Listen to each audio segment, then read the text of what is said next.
This is Amy Chan from CakeDecoratingSchool.com, and if you like cake decorating, you're in the right place. Welcome to our flower series. In this video, we're going to be making buttercream water lilies. It's broken down into steps so you can skip ahead, rewind, and rewatch as desired. Let's get started and make the colors for our water lily. We're going to make two colors, some yellow and pink, and we're also going to use some additional white. We're using American style buttercream, and I've got just a little bit in my cup, and I'm going to make my yellow first. We're using two liquid gel food colors to make our colors today. We're using lemon yellow and, there we go, some neon bright pink. I'm going to start with my yellow. And I'm just going to go with a couple of specks of this yellow. I just want to make a nice, light, bright, kind of sunny shade for the center of my flower. So not too much color.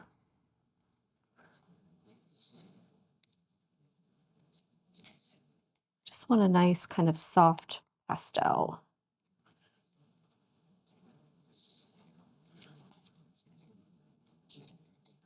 And that is beautiful. So it's a nice, soft, beautiful, kind of sunshiny, lemony yellow.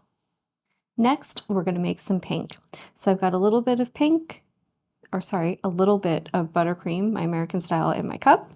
And I'm using just a little more because we're going to have more pink petals.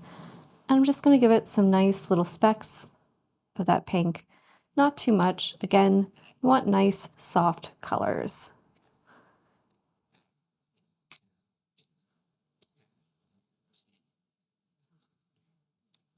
And I'm making just a little more pink than I am yellow, so I'll probably need to use just a little more color.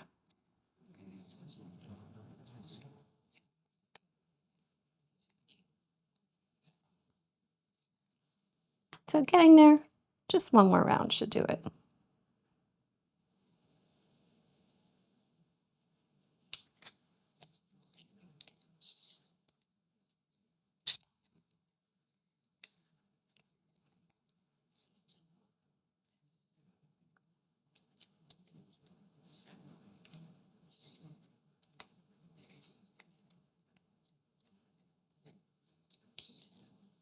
And that's a lovely light color. I think that's going to be beautiful for our water lilies.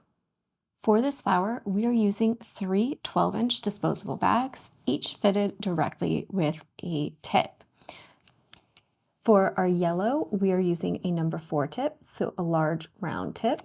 For our pink, we're using a number 81. So you can see this is a U-shaped tip that we're going to use to create petals.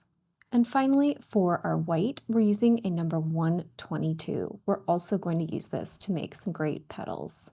So let's talk about the techniques we're going to use for our water lily.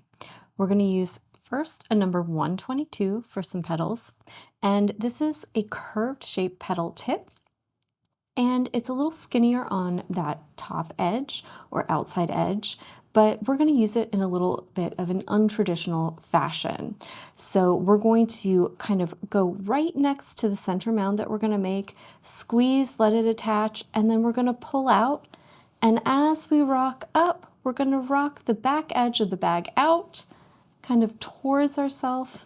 Maybe out's not a good descriptor, but basically we're going to start at 3 o'clock, and as we pull to a point, we're going to shift the back of the bag so it's kind of angling towards our shoulder as we pull away, and that's going to help us slide on an angle and create more of a point. And when we do this quickly on our nail, we'll get a nice base and the ends will kind of flick up. So we want to go along the flower nail, and as we pull up and away, we're going to just rotate the back of the bag and slide along that petal so that we get a nice point to it. And that's how we're going to get kind of big, nice petals for the bottom of our flower. We're also going to use a number 81 tip. This is the one with our pink in the bag that we're going to make petals with as well. And these are spike style petals, but basically we're going to pull them along different angles. We'll hold the bag itself in the same position for each one, but for some we'll pull out, and for some we'll pull at a 45-degree angle, and for some we'll pull kind of straight up. So it's the same thing where you want to squeeze, let it attach, pull, and then pull away while you're still squeezing to get that nice little point on the end. To make the center mound for our flower, so it's going to be kind of a base that we're going to pull all the petals out from and put some nice little stamens on, we're going to use our 122.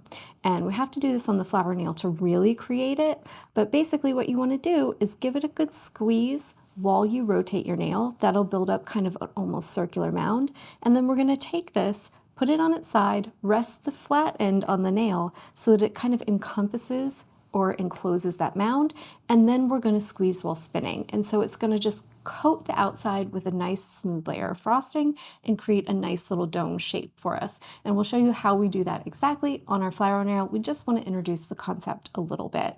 And finally, we're going to create some spikes on our center. So we're going to use our number 4 tip, and same way we always do them, we're going to be up off the surface, squeeze, let it make a dot, and then pull away while we're still squeezing. For this one, however, we're going to do them at some fun angles, not just straight up. So we'll do ones that are straight up, but we'll also pull ones towards the center and let those great little ends overlap. So they'll almost be flat against the mound. So we're going to do them in 2 different directions or orientations to create a nice varied look and get us that kind of characteristic center of a water lily.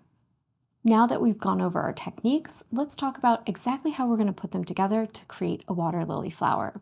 The first thing we're going to do is pipe a mound with our 122. So right in the center of our flower nail, underneath where all those little spiky stamens will be, we're going to create a nice circular mound, and then we're going to start pulling some petals.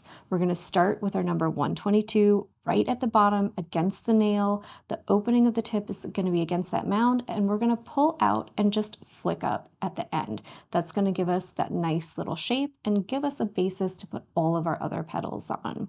We'll work all the way around so that we fill up the entire area, doing them right next to each other, and you'll just have gaps in between the ends, which is going to be perfect.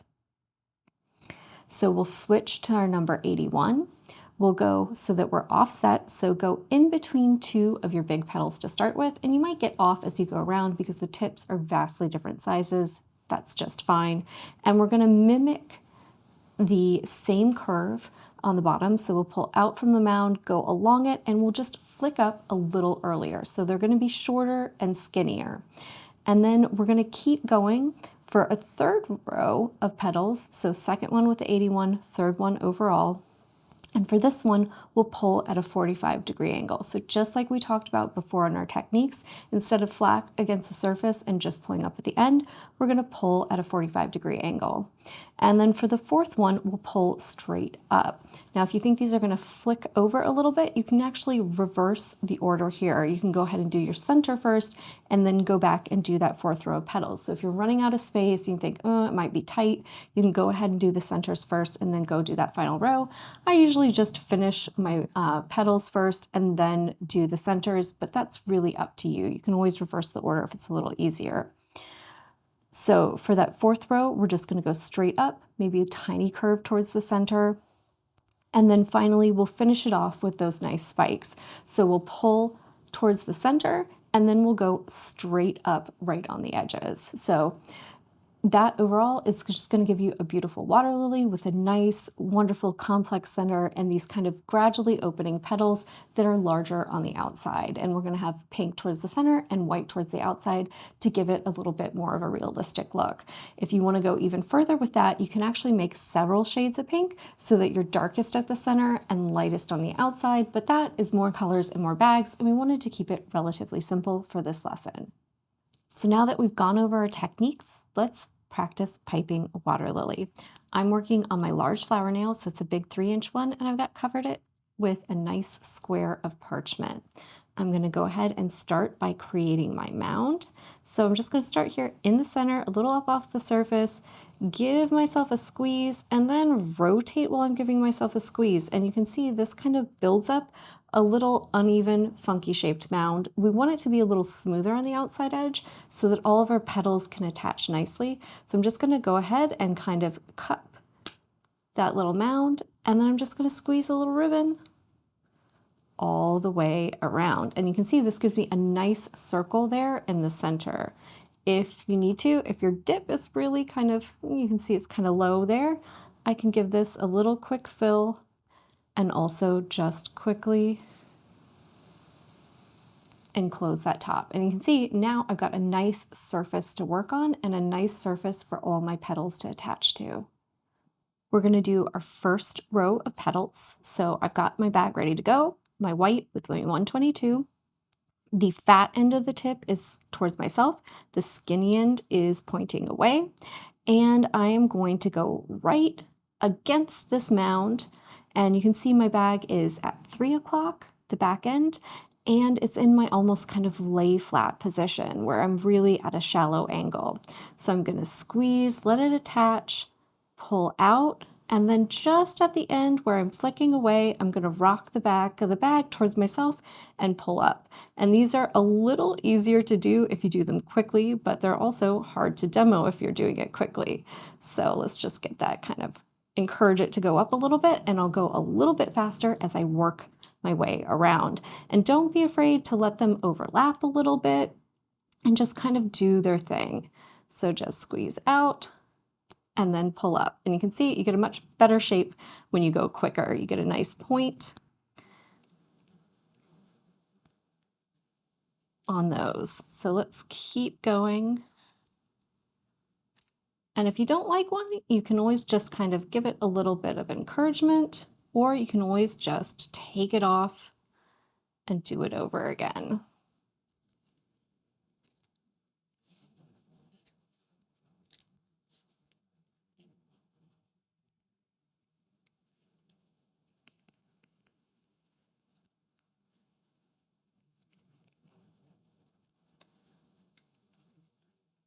So if you get to the end and it looks kind of like a big, fat, chunky sun, you're doing just fine. It's absolutely perfect.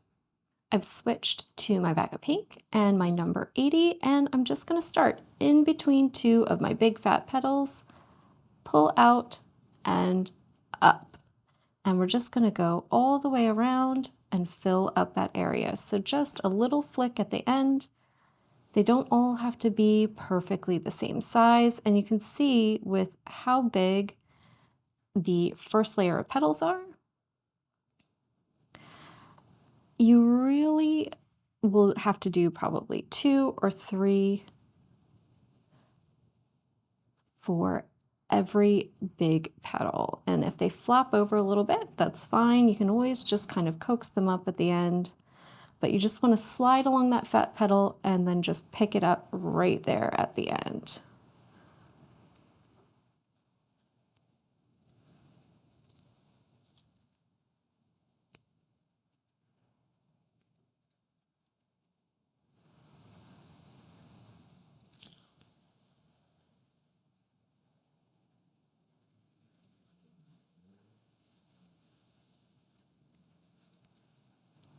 For our next row with our pink, we're just going to start at our mound. We're going to pull that bag just right, so we're at 45 degrees, and we're going to pull almost straight out. So you can see this is kind of shortening the petal, and we're going to pull at that 45-degree angle so that it really starts to kind of lift up. The petals are getting shorter, and the flower starts to kind of really kind of come to life. Before this, it was kind of looking kind of floppy, and that's actually okay. That little bit of floppiness on those first few layers is what's going to give it some life and really make it look really pretty and a little more realistic.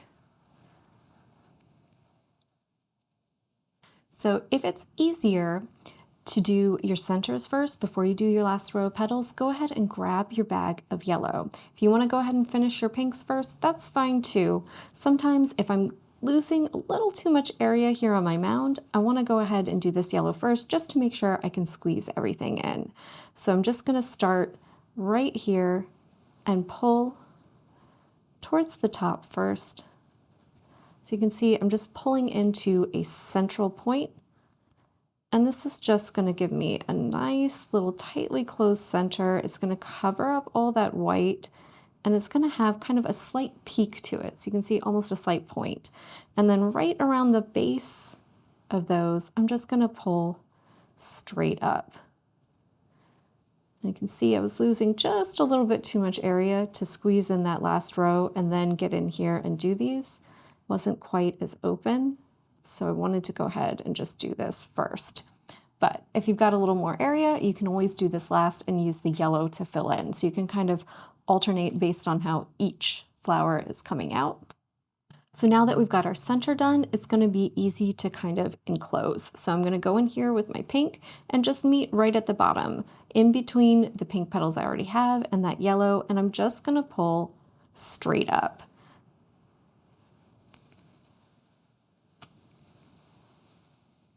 And you can even let them flop over just a little bit. And you'll see that quickly encloses the center. And if you need to, want to, or feel like it just needs a little more body or a little more fill, sometimes I go ahead and put on just a few more at a 45-degree angle. Sometimes a few of mine from the layer before flop over just a little bit.